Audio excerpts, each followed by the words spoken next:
मेरा नाम अलम शेर है। मैं नकीब शहीद का छोटा भाई हूँ। मैं कराची पहली दफ़ा आया हूँ क्योंकि यहाँ पर हमारा केस है नकीब शहीद का, और मैं वज़ीरिस्तान से उस केस के लिए इधर पर आया हूँ कराची में।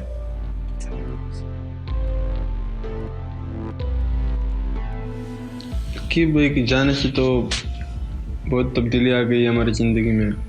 पिछले 2 सालों से वो जो गम आ गया था वही अभी तक है हमारे घर में। जब तक हमको इंसाफ नहीं मिलेगा हमको वही परेशानी भी होगी। और इस केस में कौम ने भी और अदालत ने भी बहुत साथ दिया है हमारा।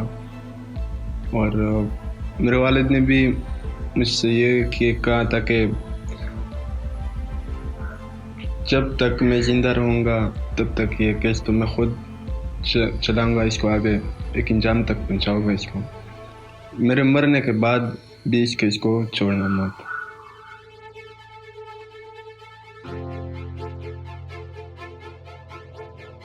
नकीब तो इधर कराची में मजदूरी करता था, वो जो पैसे कमाता था हमको उधर भिजवाता भी था।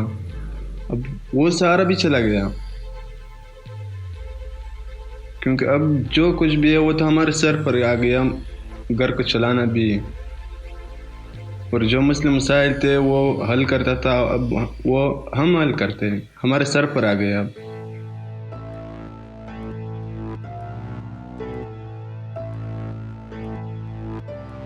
उसकी वजह यह है कि इस बंदे ने बहुत मासूमों को कत्ल किया है, बहुत मासूमों को शहीद किया है। इसने जेल के अंदर अदालत भी बनाया था क्योंकि लोगों के दिल में जब राव अनवर का नाम कोई सुनता था तो वो डर जाते थे। तो लोगों को बहुत तरसाया था इसने, इसलिए सारी कौम उठ गई और इंसाफ के लिए निकल गई।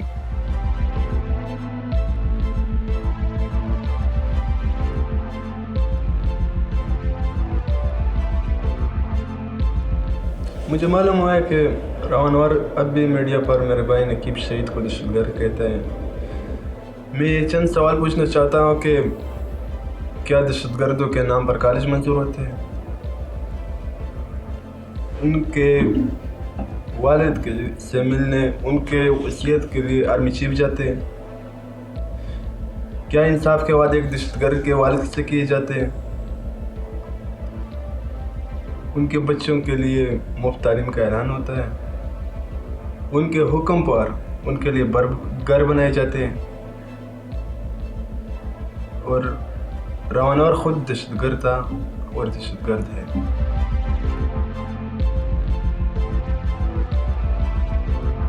मैं पूरे पाकिस्तान को हमसे अपील करता हूँ कि जिस तरह पहले उन्होंने हमारा साथ दिया था अब भी हमें सपोर्ट करें, क्योंकि उनके सपोर्ट के बगैर हम बहुत कमज़ोर हैं।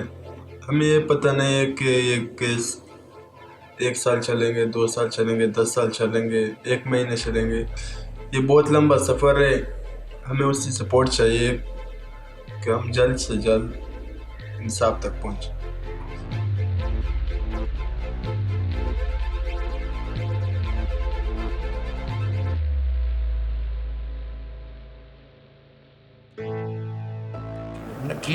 नकीब के वालिद मरहूम, हकीकत यही है कि वो एक किरदार है। उसका किरदार अगर देखा जाए या उनकी बहादुरी देखा जाए या उनकी जुर्रत देखा जाए, देखो 444 दूसरे भी कत्ल हुए थे, लेकिन ये जो हैं सब वो घबरा जाते थे और बैठ जाते थे, कोई केस तक दर्ज नहीं करता। लेकिन ये जो हैं, ये जैसे ये जब कराची पहुंचा तो यहाँ पर उनसे बोल दिया कि भाई अल्लाह ने मुझे पैदा किया है, अल्लाह ने पैदा किया है, और वही ये जो दिन मुकर्रर होगा मैं जाऊँगा, उससे पहले मैं नहीं जा सकता हूँ। और मैं केस भी करूँगा और उस वक़्त तक लड़ूँगा जब तक इंसाफ नहीं मिला हो। इस वजह से कौम और भी मजबूत हो गई। और उस वक़्त से लेकर अभी तक का न तो उसने कोई लालच किया, न उसने ये जो है कोई ये बोला कि मैं बहुत ज़्यादा गरीब हूँ। हालांकि गुर्बत का ये आलम था कि जब वो बीमार थे تو حقیقت یہ کہ ان کے ساتھ پیسہ بالکل ختم ہو گیا تھا، بلکہ یہاں تک کہ وہاں پہ جو ایمبولینس وغیرہ کیا گیا تو وہ بھی کسی اور نے پیسہ دیا.